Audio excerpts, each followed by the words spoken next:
Hi అండి. Welcome to Telugu Bigg Boss season 8 episode number 15 day 14థ్ review అండి.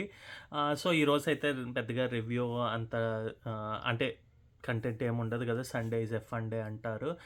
But last week చెప్పినట్టు ఈసారి సండేస్ కొద్దిగా ఆహ్, ట్విస్ట్‌తో కూడుకున్నవి లేదంటే కొద్దిగా ఇంట్రెస్టింగ్‌గానే ప్లాన్ చేస్తున్నట్టు అనిపించింది. లాస్ట్ వీక్ గూడా గేమ్స్‌తో పాటు ఇంకా ఎవరెవరిని నామినేషన్స్‌కి తగ్గ పాయింట్స్‌కి తెలుసుకోవడానికి సమ్ గేమ్స్ పెట్టి లైక్ పులి ఎవరు, మేక ఎవరు అన్నట్టుగా చేయడానికి అదే పిల్లి ఎవరు అన్నది చేయడానికి ట్రై చేసినట్టు ఈ వీక్ గూడా ఫస్ట్ అయితే గనక క్లాన్స్ చీఫ్స్ ఉన్నారు కదండీ! అభయ్ అండ్ నిఖిల్ సెలెక్ట్ అయ్యారు నిన్న. వాళ్ళ గ్రూప్‌లోకి ఎవరెళ్తారన్నది చేయమని చెప్పారు. సో, ఇందులోకైతే గనక ఇంతకుముందేంటంటే వాళ్ళు క్లాన్ చీఫ్స్ కింద వాళ్ళు సెలెక్ట్ చేసుకోవచ్చు. బట్ ఈసారేంటంటే కొద్దిగా మార్చి ఎవరెవరు వెళ్తారన్నది మీకు మీరే సెలెక్ట్ చేసుకోండి అని జెప్పారు.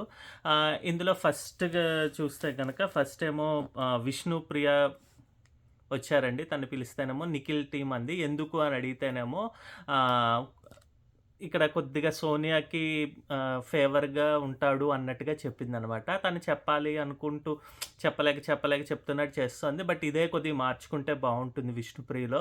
ఎందుకంటే తనకి ఫ్యాన్ ఫాలోయింగ్ చాలా ఉంది గాబట్టి ఓపెన్‌గా చెప్పాలి. ఏదైనా ఇష్యూ వస్తే, ఏదైనా వస్తే అమాయకంగా నటించట్లేదులెండి. ఎందుకంటే బయటన మనం షోస్‌లో చూసినప్పుడు గాని, ఇది గాని కొద్దిగా ఇలాగ అల్లరిగా దీనిలాగా ఉంటుంది. బట్ స్టిల్ మరీ ఇంకా ఆలోచన లేదా అన్నట్టుగా గూడా చేస్తున్నట్టు అది కాకుండా అంత ఇది చేసుకోకుండా just whatever her points is అది బయట పెడితే బావుంటుంది. ఇంకా ఆహ్, చూడ్డానికి ఆర్ వాటెవర్ తనని విన్నర్ చేయడానికి, విన్నర్ దిశగా పంపించడానికి వాళ్ళ ఫ్యాన్స్‌కి గూడా బావుంటుంది. తనకెవరైనా అది చెప్తే బావుండు. ఆ పర్టిక్యులర్ థింగ్ రావాలనిపించింది. ఎందుకంటే 2 వీక్స్ అయినా గూడా ఇంకా స్టిల్ షీ డిడ్‌ంట్ ఓపెన్ అనమాట. అది చెప్పడానికి ధైర్యం అయితే చేయట్లేదు. తను ఏదన్నా చెప్పాలి అనుకున్నది స్ట్రెయిట్ ఫార్వర్డ్‌గా చెప్పలేకపోతున్నారు. సో, అక్కడ అదొచ్చిందనమాట. నెక్స్ట్ భాష నేనన్నీ గూడా నిఖిల్ టీమ్‌లో ఎవరెవరు జాయిన్ అయ్యారో అన్నది చెప్తున్నానండి. సో, భాష అయితే గనక భాష వచ్చేసి నిఖిల్‌కి చెప్పారు. ఎందుకంటే నాకు ఆహ్, చూడాలనిపిస్తోంది. ఆల్రెడీ తనలో ఈ చీఫ్ క్వాలిటీస్ ఇవన్నీ ఉన్నాయి కాబట్టి మంచిగా అయింది గాబట్టి నేను ట్రై చేస్తున్నాను. తన సైడ్‌కి రావాలి అని అనుకుంటున్నా అని జెప్పారు. అలాగే సీత గూడా నేను నిఖిల్ క్లాన్‌లోకెళ్ళాలి అనుకుంటున్నాను. ఎందుకంటే అభయ్ కన్నా గూడా నిఖిల్ కొద్దిగా ఎక్కువ ఇదిగా ఉంటాడు కాబట్టి సో, తన సైడ్ ఎళ్తా అని చెప్పిందనమాట. సోనియా ఏమో నేను తనకి నేర్పించడానికి తను అన్యాయం అయిపోతాడు. ఎందుకంటే విష్ణుప్రియ ఎళ్ళిందేమో అన్యాయం అయిపోతాడు అన్నట్టుగా తనకింకా నేర్పించాలి అనుకుంటున్నా. తను ఆహ్, ఏంటది ఒంటరివాడు అయిపోతాడేమో అన్నట్టుగా చెప్పిందండి. చెప్తేనేమో ఇక్కడ నిఖిల్ గూడా నాకు she want definitely I want her అన్నట్టుగా మాట్లాడాడు. నాకు ఈ పర్టిక్యులర్ పాయింటే ఇంకా వీళ్ళిద్దరూ కొద్దిగా దూరంగా అవ్వలేదా అంటే వీకెండ్ నాగార్జున గారు చిన్నోడు, పెద్దోడు ఈ గేమ్స్ అన్నీ ఉంటే గనక కుదరదు అని చెప్పినా గూడా ఇంకా ట్రాక్ కింద ఏదైనా నడిపించడానికి వీళ్ళిద్దరూ ట్రై చేస్తారా? లేకపోతే ఏంటా? అన్నది నెక్స్ట్ అప్‌కమింగ్ వీక్స్‌లో చూడాలనిపించిందనమాట. నెక్స్ట్ ఏమో పృథ్వీ గూడా నేను నిఖిల్ సైడే ఉండాలనుకుంటున్నాను అన్నాడు. బట్ పృథ్వీతో వచ్చిన ప్రాబ్లమ్ ఏంటంటేనండి ఇంకిప్పుడు పృథ్వీ ఇలాగే నిఖిల్‌కి లేపోతే ప్రేరణకి వీళ్ళందరికీ బ్యాక్ సైడే ఉండడానికి అయిపోతోందండి. ఈవెన్ దో తనకి కొద్దిగా పొటెన్షియల్ ఉన్నా గూడా అంటే ఆడతాడు, కాస్త పాయింట్స్ పెడతాడు, గొడవ చేస్తాడు ఏదో ఉన్నా గూడా విన్నర్ అయ్యే ఛాన్సెస్ తగ్గిపోతూ ఉంటాయన్నమాట. ఇలా ఒకళ్ళ సైడ్‌న ఉండిపోతూ ఉంటే గనక లే తర్వాత ఆయనకి వచ్చే ఛాన్సెస్ అయితే తగ్గిపోతాయన్నమాట. సో, అభయ్ సైడ్‌కి ఎందుకెళ్ళట్లేదు, నిఖిలే కదా నిన్ను నామినేట్ చేశారని చెప్పినా గూడా, లేదు I want to try this side అంతకుముందు అభయ్ నా టీమ్‌లో ఉన్నప్పుడు మేము ఆల్రెడీ వర్క్ చేసాం గాబట్టి, ఇటు సైడ్‌కి వస్తే ఈ వీక్ ఎలా ఉంటుందో చూద్దామని ట్రై చేస్తున్నా అన్నాడు. నెక్స్ట్ ఏమో నైనిక. నైనికతో అయితే ఆప్షన్ లేదన్నారు. ఎవరినో ఒకళ్ళని ఎంచుకోమని. ఎందుకంటే నైనికకొచ్చే ముందర అభయ్‌కి ఇంకెవరొచ్చారంటే ఫస్ట్ మణికంఠ అండి. మణికంఠ ఏమో నేను తినికి లిజనింగ్ స్కిల్స్ లేవు అని చెప్పాను. సో, అది ఎలా నేర్చుకుంటాడా? ఎంతవరకు ఇచ్చేస్తాడా? అని చెప్పాను. ఈ ఒక్క పాయింటే నాకు మణికంఠది నచ్చట్లేదండి. ఈవెన్ లాస్ట్ టైమ్ ఎప్పుడైనా చూస్తే గనక విష్ణుప్రియ తోటి నీతో ఉండాలి అనుకుంటున్నాను. అంతా మంచిగా మాట్లాడాడు ఇదంతా ఉంటే నిన్ను 3 డేస్ ఎందుకు ఫాలో అయ్యానంటే, నువ్వు మాటలేమైనా వదిలేస్తావా అని చూస్తున్నాను. సో, అందు గురించి నీతో నేను ఫాలో అవుతున్నానని చెప్పాడు. దాని తర్వాత మళ్ళీ కలిసాడు.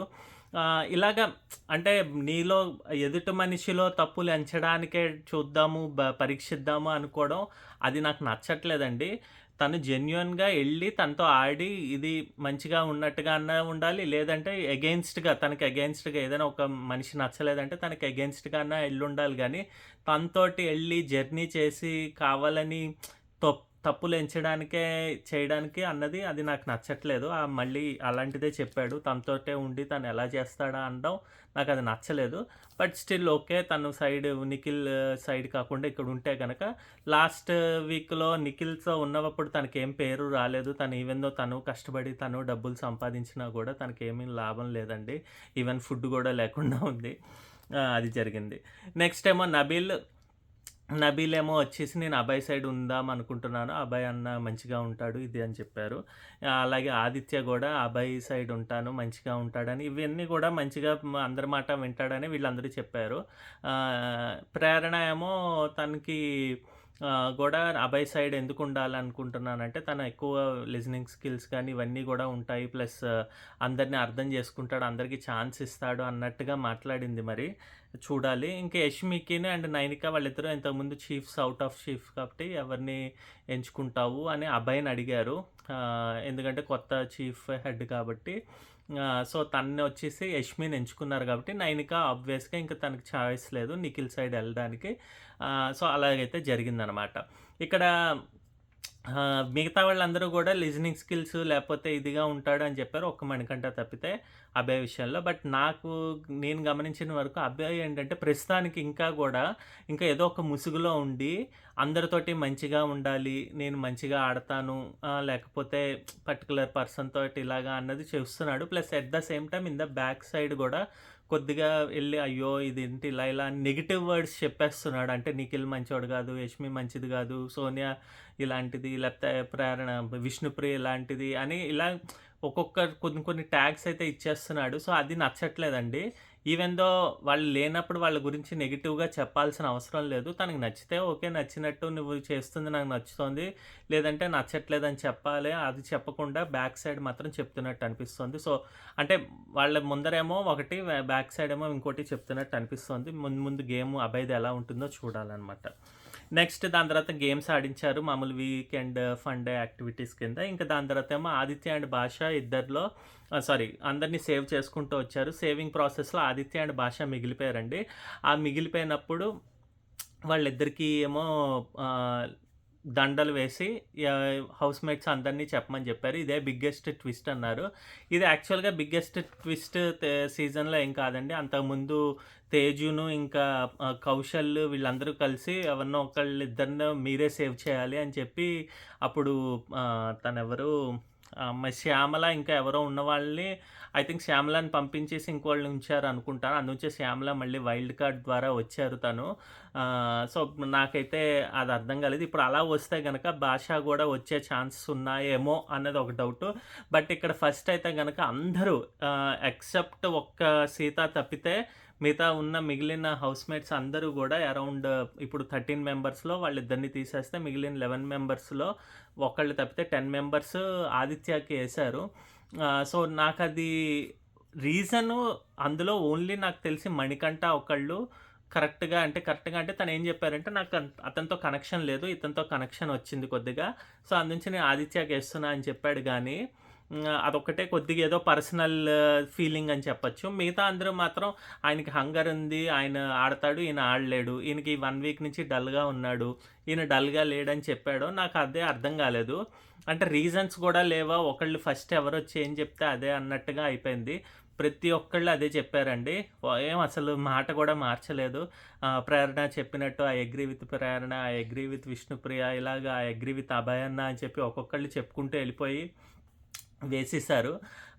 బట్ ఇటు సైడ్ వచ్చి కిరాక్ సీత కూడా పాయింట్ అంటూ ఏమీ లేదు. తను ఎందుకు ఉండాలి, తనకి వల్ల గేమ్ ఎలా ముందరకెళ్తుంది, లేకపోతే ఎందుకు వెళ్ళదు అన్నది ఏమీ చెప్పకుండా నేను కనెక్షన్ ఉంది అన్నతోటి, ఆ అన్న అందు గురించి లేని అన్న హౌస్ ఎలా ఉంటుందో అని ఊహించుకోలేకపోతున్నాను అని వేసింది. కానీ ఎక్కడ గూడా ఎవ్వరు గూడా ఒక్క పాయింట్ గూడా బయట పెట్టలేదండి. సో, నాకైతే అసలు ఆ ప్రాసెసింగే తప్పు ప్రాసెస్ అనిపించిందనమాట. ఇంకా ఈ పర్టిక్యులర్ ప్రాసెస్ కరెక్టా? తప్పా? అన్నది నా ఉద్దేశంలో ఏంటంటే, నా ఒపీనియన్‌లో యాక్చువల్‌గా ఇద్దరు ఆడలేదండి. ఇద్దరు గూడా ఎక్కడ కనిపించలేదు. ఎప్పుడైనా గూడా 'బిగ్ బాస్‌లో' ఏంటంటే కంటెంట్ అనేది ఇవ్వాలండి. అది ఏ కంటెంట్ అన్నా అవ్వనివ్వండి.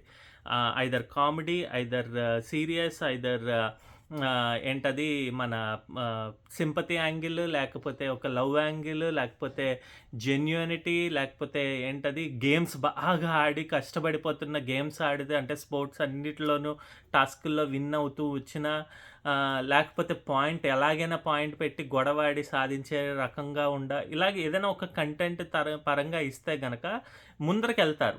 అంటే విన్నర్ అవుతారా? లేకపోతే రన్నర్ అవుతారా? ఇదని కాదు. ఒక్కొక్క వీక్ హౌ దే విల్ ముందరికి ఎలాగెళ్తారా అన్నది ట్రై చేయడానికి వీటి మీద డిపెండ్ అయ్యి ఉంటుంది. ఇక్కడ 'బాషా' గారితో ప్రాబ్లమ్ ఏమొచ్చిందంటే తను ఓన్లీ ఎళ్లి ఆ పర్టిక్యులర్ సందర్భంలో ఇప్పుడు ఎవరైనా ఒక జోకేస్తే ఐ మీన్ ఒక సిట్యుయేషన్ జరిగితే ఒక జోకేయాల్సొచ్చిన టైమొస్తే వేస్తారు. లేకపోతే అలా ఉండిపోతున్నారు.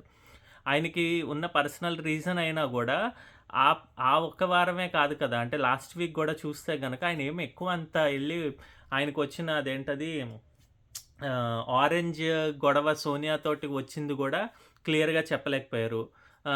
ఏంటో ఆమె నేను తింటాను అనేసాడు అంతే అయిపోయింది. ఆమె అంత గొడవ చేస్తుంటే ఇంకా తిరిగి ఆమెని నామినేట్ చేయడం ఇదంతా చేయడం అదేమి చెప్పలా. Same at the same time మణికంఠతో గొడవ జరిగింది గూడా కొద్దిగానే నాకది అతను ఇది చేయట్లేదు. అంటే ఆయన నేచరే సాఫ్ట్‌గా ఉండడం వల్ల ఆయన ఎక్కువ పాయింట్స్ పెట్టలేకపోతున్నాడు. బట్ ఎక్కడికైనా ఇప్పుడు బేబక్క విషయంలో తప్పు జరిగిందని ఆయన అన్నాడు. అంటే ఎవరితోటో కూర్చొని చెప్పినప్పుడు, అలా కాకుండా ఎళ్లి అక్కడే ఇది జరిగింది. కుక్కర్ విషయంలో అది తప్పు. నీదే రాంగ్. నిన్ను నామినేట్ చేస్తున్నానని సోనియాకి అగెయిన్స్ట్ లేదంటే ఇంకోటి విషయం జరిగిన దానికి ఏదైనా ఒక స్టాండ్ తీసుకోవడం గాని, ఏదైనా చేసుంటే గనక భాషాది ఖచ్చితంగా ఒక అంటే తను బయటన ఎంత ఇదిగా ఉంటాడో యాక్టివ్‌గా అలా ఉన్నట్టుగా అయితే బావుంటదనమాట. లేదంటే గనక ఆయన వల్ల యూజ్ ఏమీ లేదు. గేమ్‌కైతే ముందరికెళ్ళే ఛాన్స్ అయితే లేవనమాట. ఎట్ ద సేమ్ టైమ్ ఆదిత్యకైతే అసలు ఓన్లీ ఓటింగ్ అది కూడా రాలేదనే అనుకుంటున్నాను. మేబీ దగ్గర దగ్గరగా వచ్చుంటాయి వీళ్ళిద్దరికీ. ఆదిత్య గారు కూడా వేస్ట్. నాకు తెలిసి ఆయన ఏమి ఆడట్లేదు. ఏమి పాయింట్స్ ఉండవు. అసలు కనిపించట్లేదు. అట్‌లీస్ట్ నేనేమో కమెడియన్ కింద ఏవో 4, 5 జోకులన్నా గుర్తున్నాయి గానీ, ఈ 2 వీక్స్‌లో అసలు ఆదిత్య గారు ఎక్కడ కనిపించనే లేదండి నన్నడిగితే. ఇలాగైతే జరిగింది ఆ ప్రాసెస్. ఇంకా భాషా ఎలిమినేషన్ అయిపోయింది. భాషా గారు స్టేజ్ మీదకి రాంగానే నాగార్జున గారు ఇంకా ఆయన ఏవి చూపించారు. ఏవి అయితే ఓకే. గుడ్ 2 వీక్స్‌లో అంతకన్నా ఇంకేమీ చేయలేరు. సో, అదయిన తర్వాతేమో దాని తర్వాత రియల్‌గా ముగ్గురిని, ఫేక్‌గా ముగ్గురు ఉన్న వాళ్ళని పెట్టమన్నారు. సో, రియల్‌గా అయితే గనక సీత పెట్టారు. ఇది కరెక్ట్‌గా అంటే ఆబ్వియస్‌గా ఎక్స్‌పెక్ట్ చేశాను. ఎందుకంటే తనకి కనెక్షన్ ఉంది కాబట్టి. సో, తను జెన్యూన్, గుడ్ ఎట్ హార్ట్ అన్నీ సేమ్ సిస్టర్‌లా అనిపిస్తారు. ఇదేదంతా చెప్పారు. ఇంకేమో విష్ణుప్రియ అయితే గనక అనిపిస్తుంది. ఎందుకంటే విష్ణుప్రియ ఇన్నోసెంట్. నేను బయటన ఒకటి చెప్పారు. అమ్మో! విష్ణుప్రియ ఇలా ఉంటుంది అని చెప్పారు నాకు. నేను అది తెలుసుకొని వచ్చిన తర్వాత ఇక్కడ చూస్తే అసలు చాలా ఇన్నోసెంట్ తను అని చెప్పారనమాట. నెక్స్ట్ ఏమో ప్రేరణ గూడా గుడ్ ఎట్ హార్ట్ మంచిగా ఎనర్జిటిక్‌గా, ఎంతూసియాజంతో ఉంటారు అని చెప్పారనమాట. ఇంకా ఫేక్‌గా ఎవరుంటారంటే తినికి అన్యాయం ఆయన చెప్పిన రీజన్స్ అయితే కరెక్టే. అంటే సోనియా ఏమో ఒకలాగుంటారు. బట్ బయటన నామినేషన్స్ గాని, ఇక్కడ గాని వచ్చినప్పుడు ఒక మహంకాళిలా అనిపించారు. ఫస్ట్ స్మైల్ చూసి తను బుద్ధుడిలాగా మంచిగా ఉంటుందేమో అనుకున్నాను. బట్ నామినేషన్స్‌లో ఏమో ఇలాగే ఉన్నారని చెప్పారు. ఇంకా మణికంఠ ఏమో ఒక ముసుగేసుకొని ఎదుటి మనిషిలో తప్పులు చేయడానికి అంటే ఎంచుకోవడానికే ట్రై చేస్తున్నాడని చెప్పారు. ఆదిత్య గారు పక్కనే ఉంటారు గానీ, ఆయనేంటంటే నామినేషన్ చేసినా లేకపోతే ఏదైనా తిరిగి ఒక రీజన్ చెప్తే తీసుకోలేడు అన్నది. ఈ 3 పాయింట్స్ కరెక్ట్. కాకపోతే ఏంటంటే ఇక్కడ గూడా ఈయన గూడా భాష గూడా ఏం చెప్పారంటే ఈళ్ళిద్దరూ ఇలా ఉన్నారని చెప్పి అంటే ఇంకెవరితోటి గొడవలు లేవు కాబట్టి ఎవరు ఫేక్‌గా ఉన్నారా అన్నది చెప్పలేదు. ఆయన చెప్పొచ్చు. అంటే ఒకవేళ ఎవరైనా ఫేక్‌గా ఉన్నారా అన్నది గమనించారా అన్నది మరి గమనించారో లేదో తెలీదు. అది చెప్పలేదనమాట. నాకైతే ఆయన కూడా కొద్దిగా ఇంకా ముసుగు తీయలేదా అనిపించింది. బట్ చూడాలి ఒకవేళ వైల్డ్ కార్డ్ ద్వారా వస్తే గనక ఈయన ఆట ఎలా ఉంటుందా అన్నది. ప్రస్తుతానికైతే నన్నడిగితే గనక భాషా గారిని మళ్ళీ వైల్డ్ కార్డ్ కింద అవసరం లేదనిపించి నా ఒపీనియన్.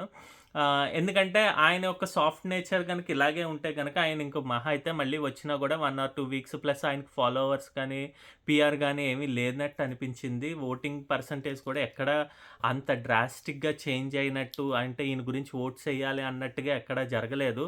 అందరూ ఇప్పుడు ఎళ్ళిపోయిన తర్వాత ఇప్పుడు మీకు గుర్తుంటే గనక లాస్ట్ సీజన్‌లోనో ఆ ముందర సీజన్ 6లో ఆహ్, గలాటా గీతూ గారు ఎళ్ళిపోతుంటే, అయ్యో! ఎళ్ళిపోతున్నారు ఈమె అందరూ లాస్ట్ మినిట్‌లో ఏడ్చారు, బాధపడ్డారు. అందరూ గూడా థంబ్‌నెయిల్స్ పెట్టి చేశారు గానీ బట్ స్టిల్ ఓట్స్ అయితే ఎవరికీ వేయాలనిపించలేదు. సో, అలాగే ఇప్పుడు గూడా భాషా గారికైతే ఓట్స్ వేయాలని అనిపించినప్పుడైతే వాళ్ళు గెలిపించుకునేవాళ్ళు. ఎవరు ఓట్స్ ఎయలేదంటే వాళ్ళకి అంటే ఈ గేమ్‌కి అవసరం లేదనే అర్థం. ఇంక దీని గురించి మళ్ళీ థంబ్‌నెయిల్ పెట్టి ఇది అన్‌ఫెయిర్ ఎలిమినేషన్ లేకపోతే అందరూ బాధేస్తోంది, ఇది చేశారని చెప్పడం అన్నది నాకు కరెక్ట్ కాదనిపించిందనమాట. సో, ఇదైతే నా ఒపీనియన్ అండి. మీకు నా ఒపీనియన్ నచ్చినట్టయితే గనక థమ్స్ అప్ ఇవ్వండి. నచ్చకపోతే థమ్స్ డౌన్ ఇవ్వండి. That is also fine. But ఏదో ఒకటి ఇవ్వండి. కామెంట్ అయితే చేయండి. దానివల్ల మాకు రీచ్ వస్తుంది. మీ సపోర్ట్ మాకు అందించండి. మళ్ళీ రేపటి వీడియోతో మళ్ళీ వస్తాం. బాయ్ అండి.